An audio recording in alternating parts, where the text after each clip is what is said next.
This is Black Fire Radio.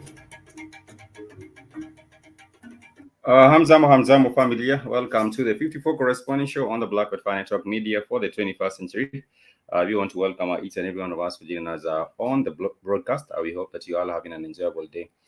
Being on the 7th day of the month of December, the year 2021. Of course, if you all join us for the very first time on the 54 Correspondence show, this is a show you get to discuss about African matters, whether be it historical issues, economic issues, political affairs, as well as other spheres of life right here on the Black Fire Network. This is a show you can get to engage with us on our social media. We are on Twitter, we are on Facebook, and we are also on Instagram as Black Fire Network. And now for those who haven't yet checked us out on our official website, it's www.blackfirenetwork.com. And now, of course, for those that have already gotten to engage with us, we want to thank you so much. And everyone else that has been supporting the Black Fire Network, we truly are appreciative of your support. And of course, as well as your company right here on the Black Fire Network. Today, we shall be delving into different issues. Our main focus for today will be the Gambia. But before we talk about the Gambia, I want to take us all the way to a West African state, which is known as Liberia. And some people might consider Liberia to be a colony of America. You know, we don't have any American colonies, but people might consider Liberia to be an American colony, the only American colony on the African continent. So I want to share with us this video. We know of the current president, who is George Weah. Before that, we also did have Sally Johnson, who was the first female president on the continent of Africa. So Liberia has a history which is really, sometimes you might look at from a positive perspective in the fact that they did have a woman president. Not many African countries have had a woman president. The only few countries I know that have had a woman president include Ethiopia, which we do have a woman president, but she does not really have, she does not really have that much power, because we also do have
Apologies, the family had a bit of a hit, but I was talking about Liberia, which I was saying you might have a different perspective from Liberia, but don't share with us this particular video of a short history of the country, and then you can also get to understand a little bit more about what I'm talking about when it comes to being the only American colony on the continent. You might consider it as so. Did America ever have an empire? It's a fascinating question with an obvious answer, but a more complicated explanation. Clearly, as most people know, post 1776, the United States of America never had a king, emperor, or any other monarch as the head of state, despite some of its decent sized neighbors in the American continent, such as Mexico or Brazil, having emperors up until the late 1800s.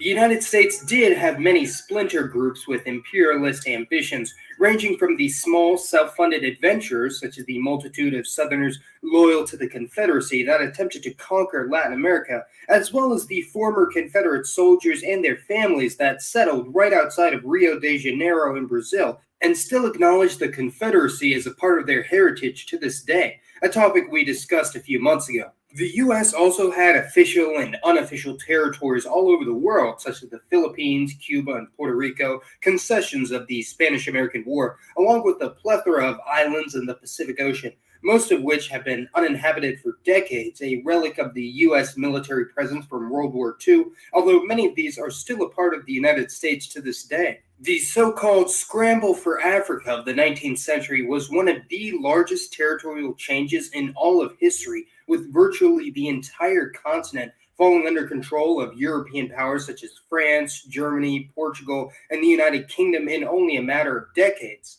Many mistakenly assert that Ethiopia was the only African country that was never colonized by Europeans, but this is actually doubly untrue, as Ethiopia was indeed annexed as a part of Italian East Africa, along with Somalia and Eritrea from 1936 to 1941, and there was actually one other country that the Europeans never seemed to get their hands on, and of course being the West African nation of Liberia. Now, Liberia was never a European colony, but Liberia was still a product of colonialism deeply linked to the country of the United States, and can be considered to be the first and only colony founded by Black Americans.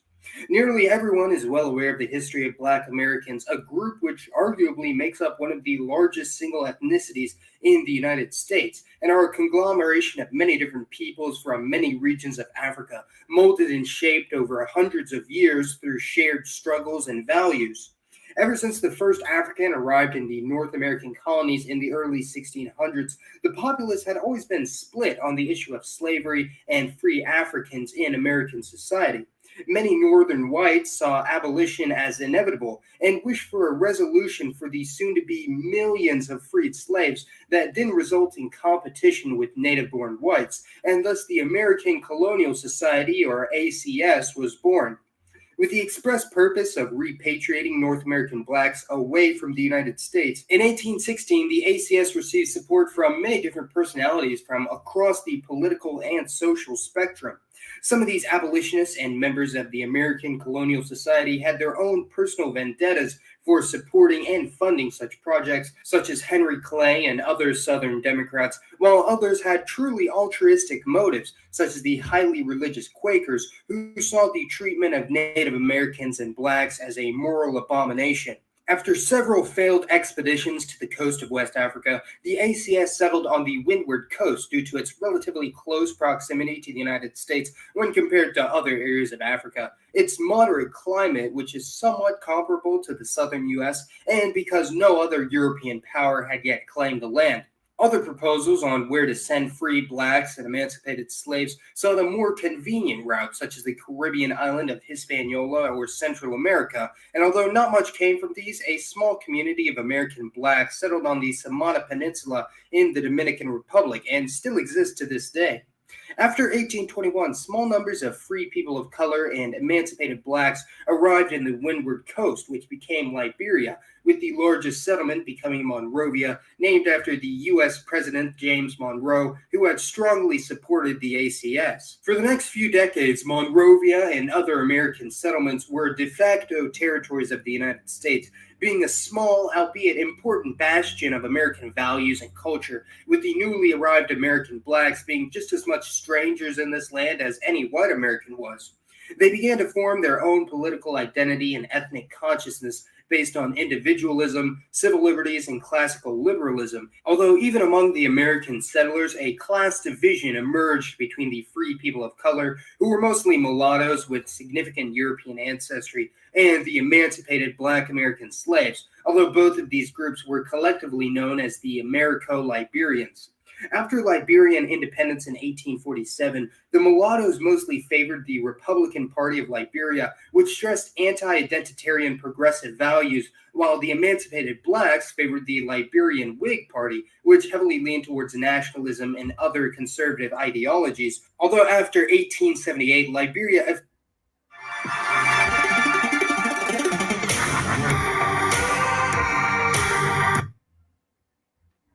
effectively transformed into a one-party state, with the true Whig Party dominating Liberian politics for over a century. Directly after the American Civil War in 1865, the issue of the nearly 4 million newly emancipated American blacks was brought to a head in American politics, and opinions varied greatly even among the same demographic or political party. There never was any state-sponsored forced relocation program for freed blacks, but certain incentives were offered by the U.S. government to relocate to Liberia, and migration boomed for a short period, and in many cases these self-proclaimed black settlers had as little as 1/16 African ancestry, yet because of their slave heritage, however minute, they still faced discrimination. Regardless of genetics or political affiliation, most Americo-Liberians regarded themselves as more sophisticated and civilized than the indigenous West African tribes of Liberia, and hence a massive rift developed between the former and the latter, and very similarly to South Africa, Liberia was dominated by an elite minority for over a century up until relatively recently. In South Africa, they were the Afrikaners, and in the case of Liberia, they were the Americo-Liberians. And also in both cases, there was a severe backlash against the previously ruling class, with both becoming a quickly shrinking minority. Liberia was considered a strong American ally and one of the United States' most important overseas assets in the past, as throughout the various administrations, the U.S. government had poured billions of dollars into developing Liberian infrastructure, especially during the Cold War, when many other West African nations had turned to communism or socialism in the wake of anti-Western sentiment following European colonialism. This set the stage for the Liberian Civil Wars, plural, two of the most deadly conflicts in all of African history, with almost 20% of the Liberian population perishing during or directly after the war, either as a direct casualty of violence or from starvation brought about by the destruction of infrastructure. Although economic development and international relations were remarkably stable and positive during the period of true Whig dominance, the indigenous West African populace was still widely disenfranchised, and Samuel Doe took the mantle of first Liberian president of native Liberian descent in 1980 after he led a military coup assassinating President William Tolbert and effectively ran a military dictatorship until the First Liberian Civil War in 1989, when he was kidnapped and tortured by members of the National Patriotic Front of Liberia, all the while being filmed up until his merciless and grisly demise, public execution by decapitation. This brutal display of sadism set the stage for the next 2 decades of destabilization and turmoil in the nation of Liberia, as various groups viciously fought for power in this West African nation, and the Americo-Liberians' monopoly on politics dissolved almost overnight. Although Liberia was historically one of the most economically prosperous in Africa, ever since the Liberian Civil Wars, combined with other natural disasters such as the AIDS epidemic and Ebola outbreaks, the country has experienced one of the steepest declines in economic growth, life expectancy, and standards of living in all of history. And interestingly, Prince Johnson, one of the men partially responsible for the kidnapping, torture, and public execution of Samuel Doe, still serves as Liberian senator to this day. Americo-Liberians only make up about 2 to perhaps no more than 5% of the Liberian population, although when including the descendants of those from the Caribbean, this percentage may double. However, this is a far cry from nearly 10% Americo-Liberian in 1980, and even higher than that in the past.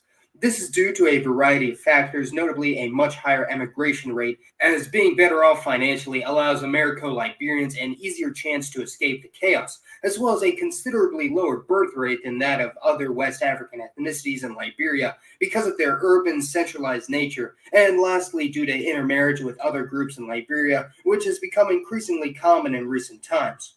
Another group that is remarkably similar in history and culture to the Americo-Liberians are the Sierra Leone Creoles of the neighboring country of Sierra Leone, which was also established as a colony for former African slaves by the United Kingdom. And Creoles also make up about 2 to 5% of Sierra Leone's population in the present day. Unlike the Americans, the British kept Sierra Leone as an overseas colony, not gaining full autonomy until 1961. And following in the footsteps of Liberia, Sierra Leone was embroiled in a civil war in the 1990s and had been mired with poverty, disease, and economic collapse ever since. Other former slaves and free blacks from the United States and other European colonies, including the Caribbean and Brazil, settled in many other parts of West Africa, including Nigeria, Ghana, and Bioko Island in Equatorial Guinea, with many reassimilating into the dominant African culture, while others have still maintained a unique identity.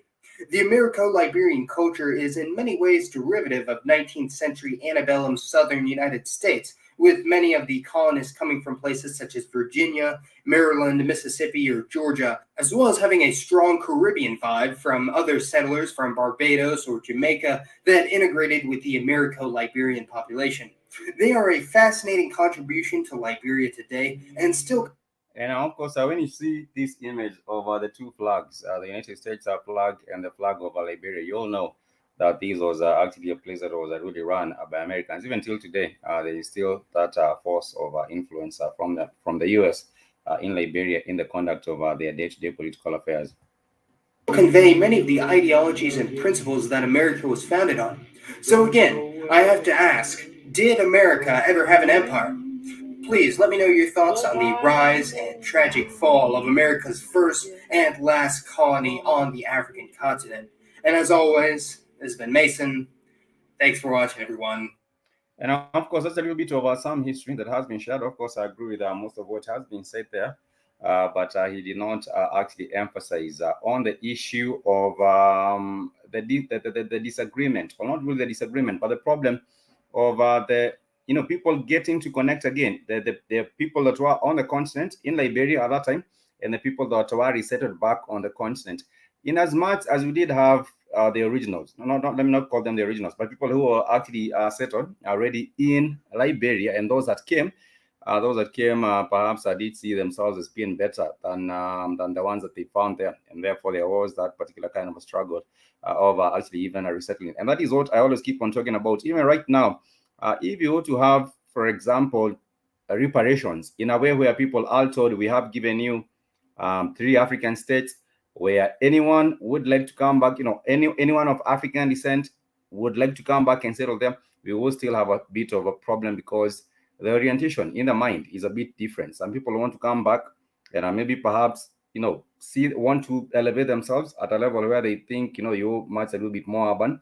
Some people will come back and also have there are different kinds of ideologies that people do get to share. So I think that would be a bit of a problem in there if there is not a way where people are getting to get informed and getting educated and getting aware of how the cultures are on the continent. I think there will be a bit of a culture crash. There would also be a problem with ideologies, but I think maybe perhaps with education and perhaps with people getting to understand each other better, maybe that would eventually work. You're saying, yes, I agree with you, Tosh. You're saying the American Liberian settlers did not relate well to the indigenous people they encountered, especially those living in the more isolated interior.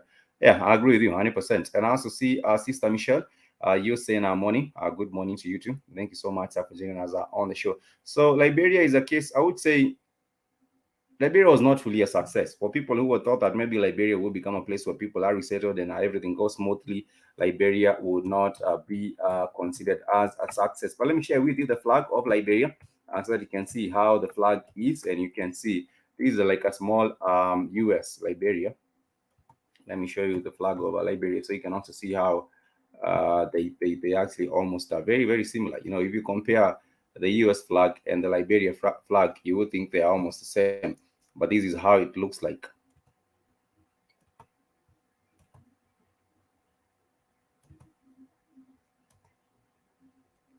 So these are the two flags. You can see from the top, these are the two flags. This is the flag of the US. Let me see if I will share this image. So this is the flag of the image on top. And of course, this is the flag of Liberia at the bottom here.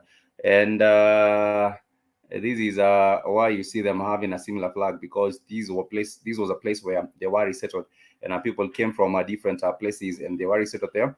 I believe it was a period of about maybe 10 years. I'm really not sure, but it might have been about 10 years where people were given this opportunity to go back on the continent and be resettled there. I understand also other Caribbean islands are also the same, where we did have a place for the freed slaves to go and settle there. Let me also share this particular one as we proceed with Liberia before we go into the matters of the day.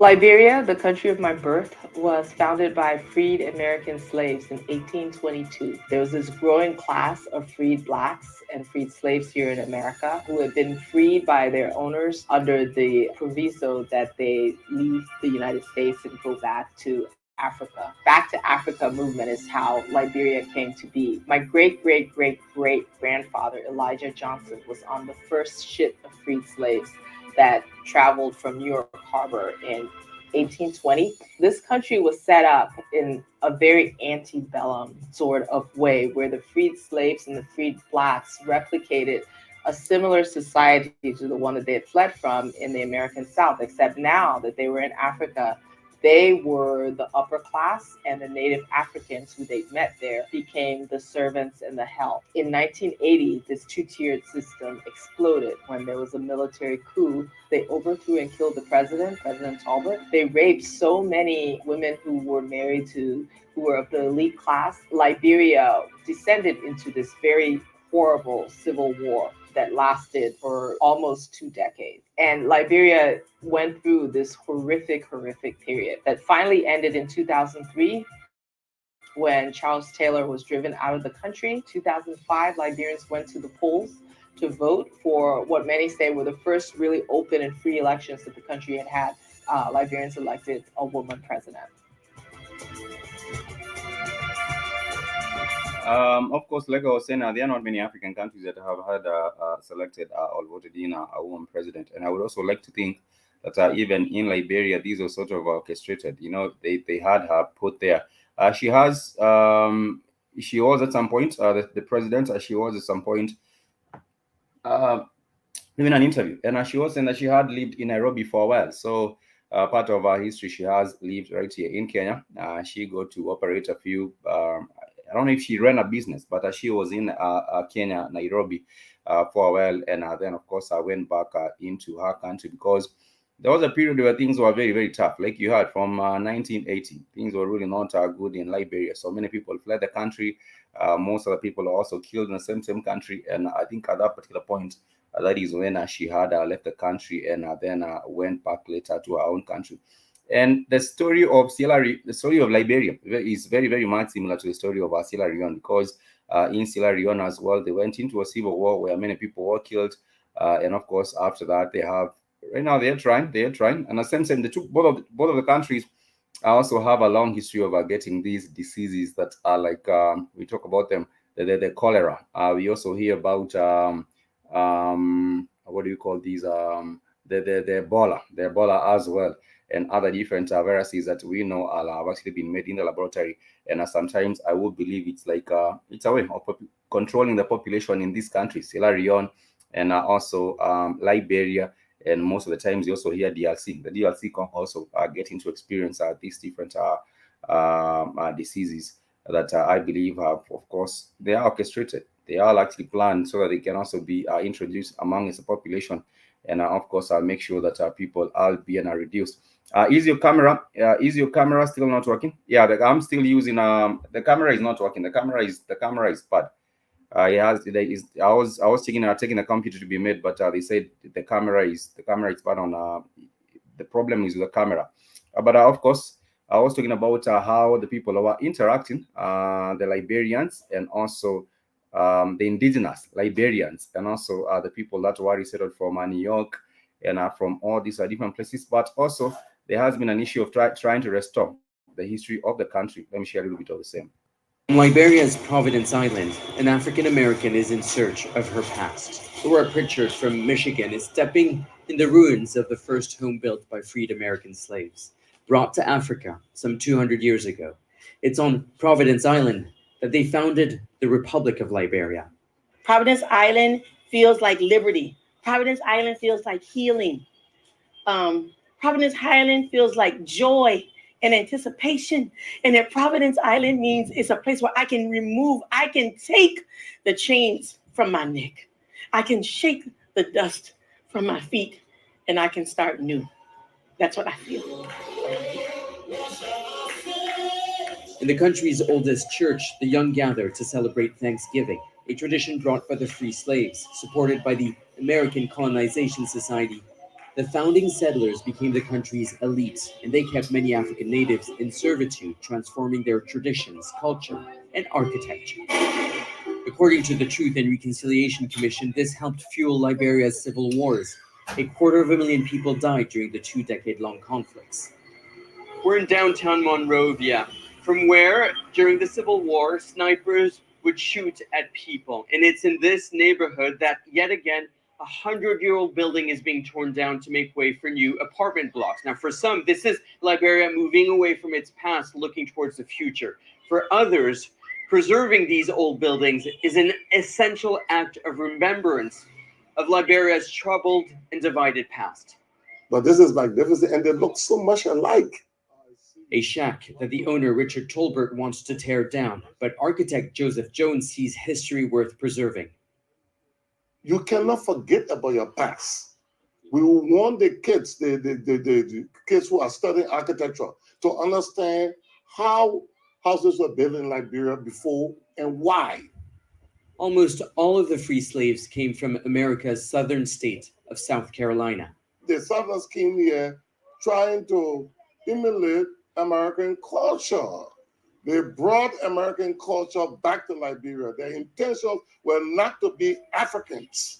Liberia's history does not start with the arrival of African Americans. Jones believes some of the street names should reference the nation's 17 indigenous groups, and efforts be made to preserve the diverse architectural history of the country.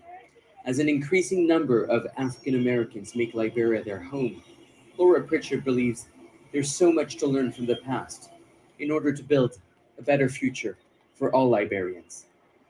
Nicholas Hawk, Al Jazeera, Providence Island, Liberia. That was a little bit of Liberia. Like you did hear some other people who are coming from Carolina. Other people, I believe, came from New York. And when all these different people met in Liberia, there was a problem. I would say Liberia was not a success. Liberia really wasn't really a success. You have people coming and making the same houses. For example, like you would see the architecture from Carolina. Others coming with the same design of the houses from New York, and therefore getting to reintegrate the people that came back, the Africans that came back, and now also helping them just get reintegrated was a really difficult process. That is why I always keep on saying that Liberia really wasn't a success. The same thing also happened with Sierra Leone. The UK were trying to have people resettled back in Sierra Leone, and we also did have a civil war in Sierra Leone. But the only problem is none of these particular videos get to talk about who was sponsoring or who was funding these civil wars, because like you would see, everyone out on the streets in Liberia had these machine guns, semi-automatic. I don't know if they call it the semi-automatic, but these are big guns. And we all know that Africa does not, unless apart from South Africa, Africa really does not get to manufacture guns. And I'm also really not convinced that South Africa would really also be able to produce guns in the big numbers, because I have heard they do, but I don't think they have a big factory for that. So you would also question yourself where these people are getting these guns to go, everyone shooting in the streets. Like you heard, one of the houses was really being used by snipers, And of course, these snipers also need to have those high caliber kind of weapons. And therefore, the only thing that is not told in these stories is who was funding this war. And Keith, you saying so you have to purchase another webcam? Yes, we do. And of course, you're also saying that's why you had a civil war, because these Africans coming back treated other Africans like shit. Yes, that is exactly what did happen. And at some point, it got too bad. And there was like a buffer. There was like a buffer class. Now they were put like a buffer class above all these other Africans. And where they had left, for example, the ones that came back from Carolina. What was happening is that when they came back on the continent, some of them wanted to, quote unquote, colonize other Africans. They wanted to have them as their slaves. You come from a slave situation, your mindset is not right. And therefore, when you come back on the continent, you have left a plantation in South Carolina, you're always being treated as shit. So when you come back, you build the architecture designs of Carolina, and then you want to put the same other Africans you meet as your slaves, because you would feel that you're much better, or you're much more urbanized. Not really urbanized, you're much more civilized. That is the name, quote unquote, civilized. And that is a problem that we have had with Liberia. That is why I always keep on saying Liberia was not really a success, even for the people that were organizing this American society that was organizing for the people to come back into the continent. There was not really a way where they would maybe perhaps not re-engineer, but maybe perhaps what they would do is really sort of make sure that the mindset or the psychology, not really psychology, but the mindset is really prepared, as when you come back on the continent, you do have the proper mindset when it comes to getting resettled on the continent. That is what I would believe would have been done. Even right now, like I'm saying, even today, if you were to have like the leaders on the continent, we not have the leaders on the continent, but if you to have maybe 3 states on the continent where people are told you're now much welcome. You, for example, if you want to come back from the Caribbean, want to come back from the US, want to come back from any other place, you can come back, but the problem would also persist. The same problem will persist if you do not have the proper mindset for that. Big T's, you say now machine guns, but no shoes on the feet. Smells like a white supremacist. Exactly, I agree with you. Using the American colonization society, which believe black people would face better chances of freedom and prosperity in Africa, the United States. Yes, but then again, like I said, the problem was the mindset. Hi, Keith, how are you doing? Oh man, I'm good, Spikes. How are you? I'm doing great. Sister Michelle is saying a shame on them. That is a problem.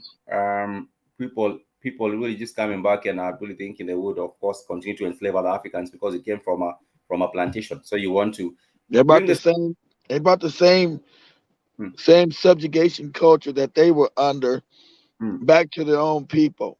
And you wonder why after so many years you have a civil war, because you treated other Africans like shit. Come back to the continent with a white supremacist mindset. You subjugate other African people the same way you've been subjugated. You haven't even learned from it.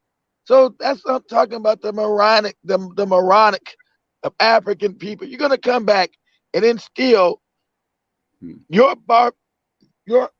barbarism on other African people, and you don't see nothing wrong with it.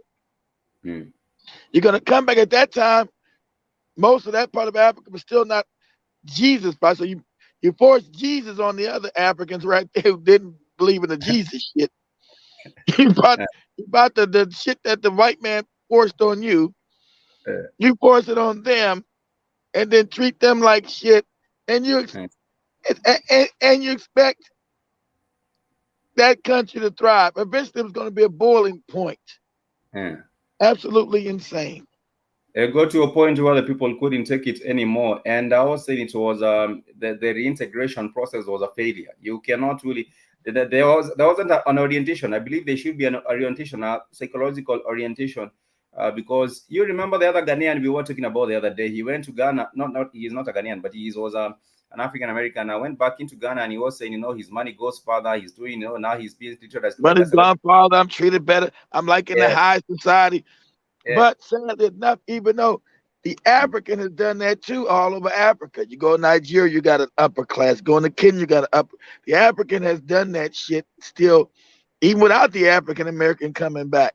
You find that in Kenya. You find that in Tanzania. You find that in South Africa.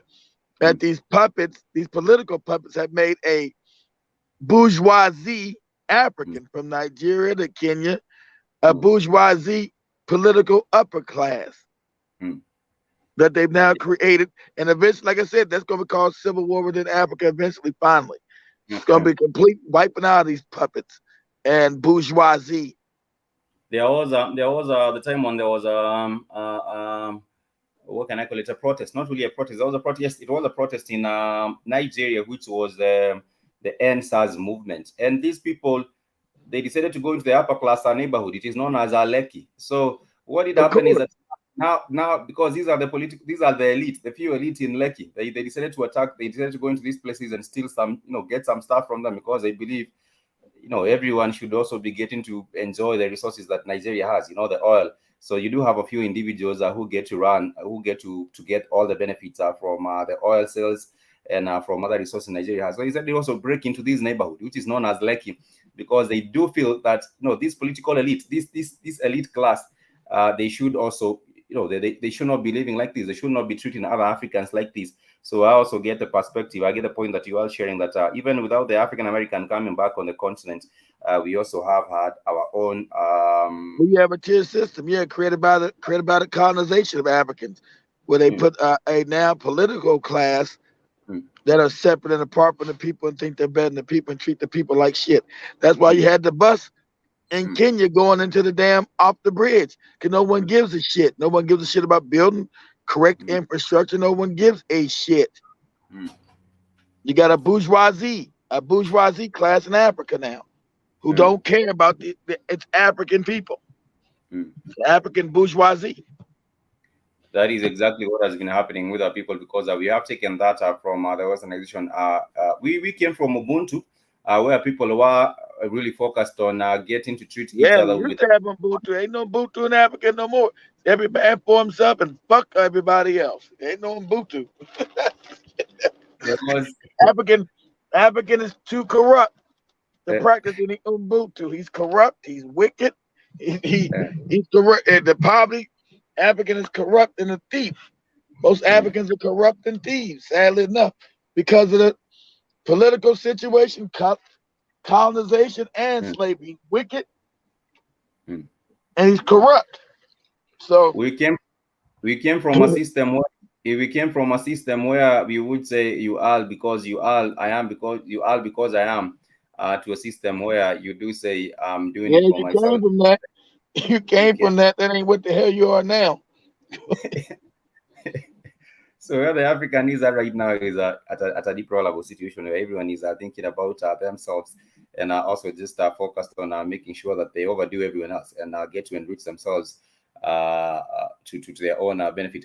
But nonetheless, family, I want to talk about what is happening with the Gambia, because in the Gambia, the elections that some people have actually been protesting, because they believe Adama Barrow, who was an incumbent, who actually also did win these elections. Like we had the young lady, Aisha Danford, wherever you're at in the Gambia, we appreciate you coming through yesterday.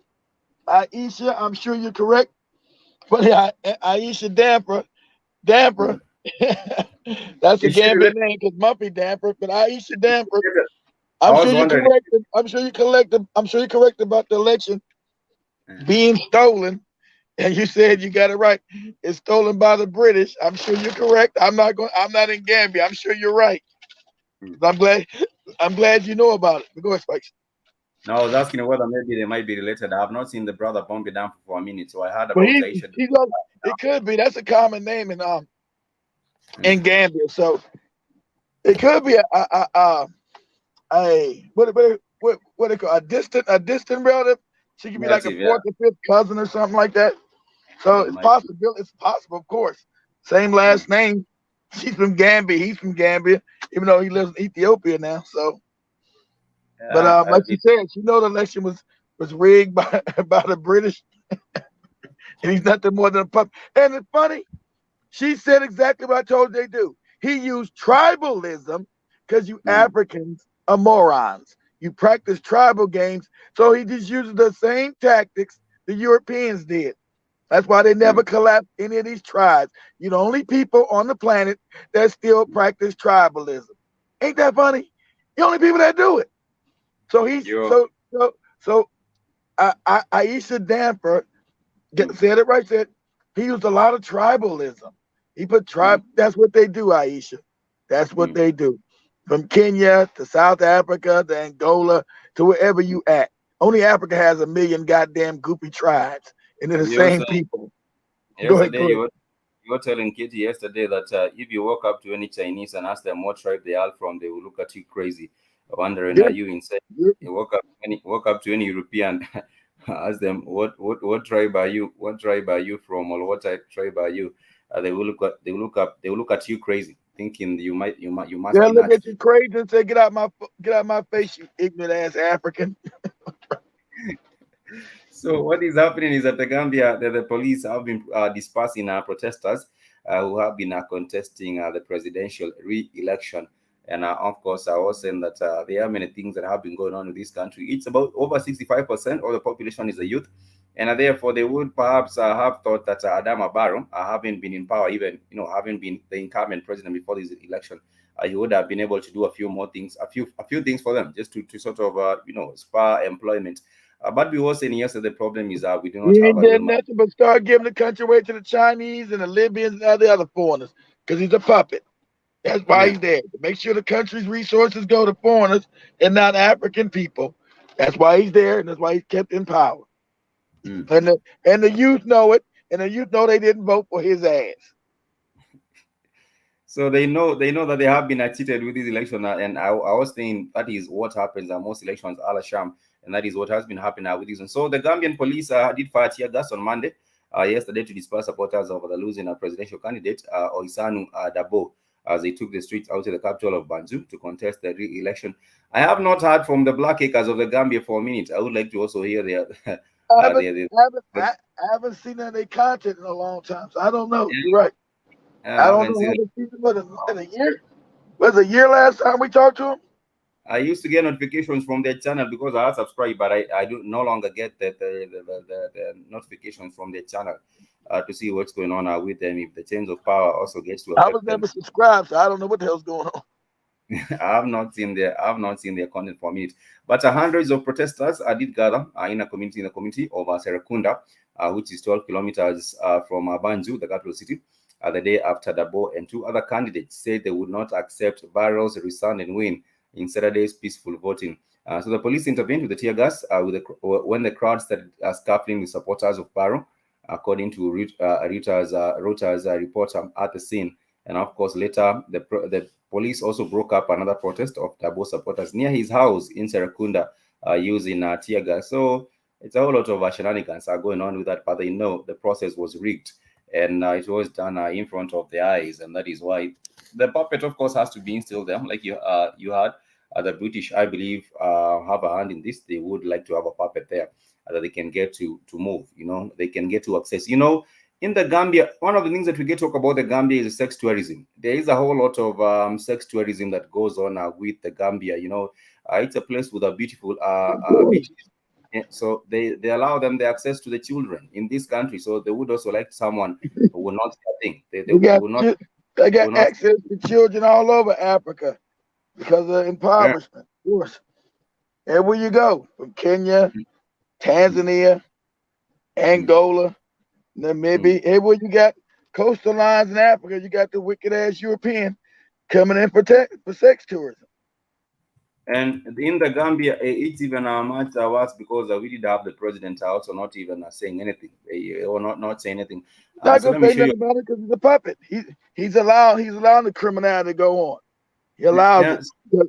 He's a tourist. They bring in tourism dollars. Crazy. These people are damn being predatory on your people. Are you insane? There's nothing like dollars, tourism dollars. Let me show you why you would find that the Gambia is notorious for this. Of sex workers, both legal and illegal, scattered around the globe, including Africa. Now, the Gambia is one of the top destinations for sex tourism in Africa. With youth unemployment at 45%, some young Gambians are turning to prostitution. But the big issue is, how high is the price for a better life? The Gambia, a small country in West Africa and a hot location for sex tourism. We head to the coastal city of Serekunda. Senegambia Road is the go-to spot for parties and prostitutes. The 77% host Edith Kamani is meeting Brit Deborah Ives. Hi there. This is actually a Kenyan journalist. Her name is Kenyan reporter. Yeah, Kenyan reporter. Yeah, she is actually very good at what she does. And let me just play. How are you doing? Good. You must be Deborah. Yes, I am. She has owned the Britannia, a bar on the Strip, for 5 years.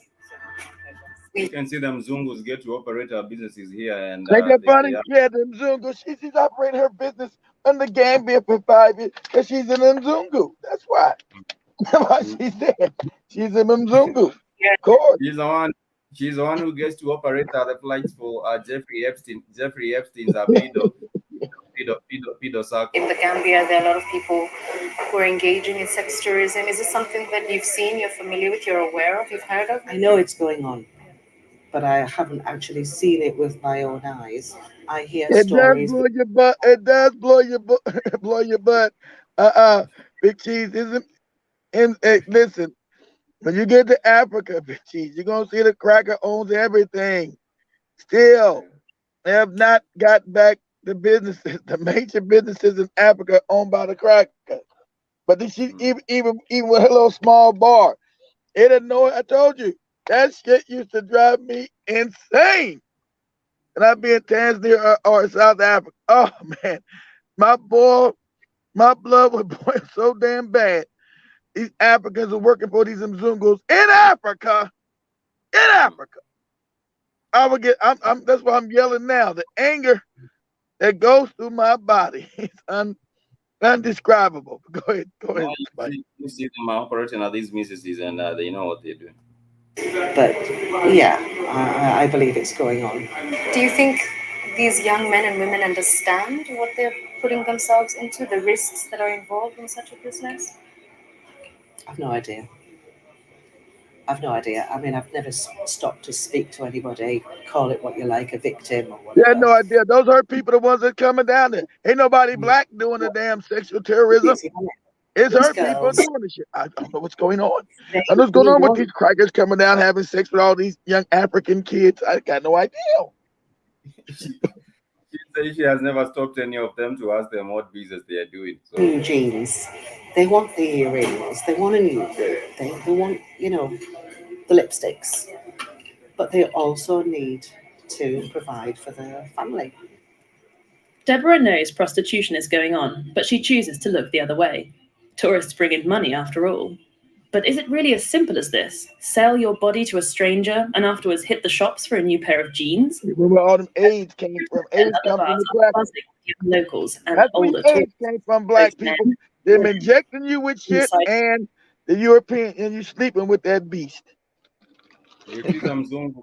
You would think this is in London, but you see them Zungu there in Serekunda. It's known as Serekunda in the Gambia. You will see lots of them there, especially crazy. But you see the president does nothing. The government will do nothing to address these issues. Exactly right, Big Cheese. They're expert at playing dumb. That's what they do. I don't know nothing. Lady, these are your people. You talk to them all the time. It's all lies. These are your people coming in. You'll find the same cracker in Kenya, same cracker in Nigeria, same cracker in goddamn Ghana, same cracker in Gambia, same cracker in Tanzania, same cracker in Mozambique. Sex tourism. That's you people. That's you. That's your culture. Sleeping with children. That is what they do. But I was just saying that the government there, it really does not want to address the matter. They would just say, like you were saying, they're bringing the dollars, the tourism. That's why he's there, Spikes, to make sure there's no stopping of them being able to sleep with African children.